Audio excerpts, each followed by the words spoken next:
PUBG'ni 6 yildan beri o'ynagan o'yinchi sifatida novichoklarga beradigan maslahatlarim. Sizlardan har doimgidek like va подписка, mendan esa sifatli kontent. Ближний boyda qattiq otishadigan bo'lsa, sizda bu funksiya albatta yoqib bo'lishi kerak. Agar ochiq bo'lsa yoqib qo'ying. Настройка o'tamiz, продвинутое управление и audio metkada klassik rejim qilamiz. Ya'ni otishayotgan paytingiz mana bunaqa belgilar chiqadi. Kartaga qarab ovora bo'lib, ortiqcha vaqt sarflaysiz.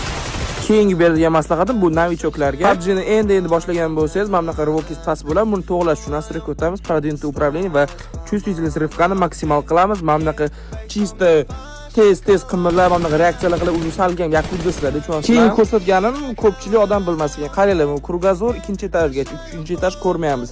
Как бы iPad versiya qilish uchun nima qilish kerak? Настройка o'tamiz, продвинутое управление, pastroq tushirsak, третье лицо.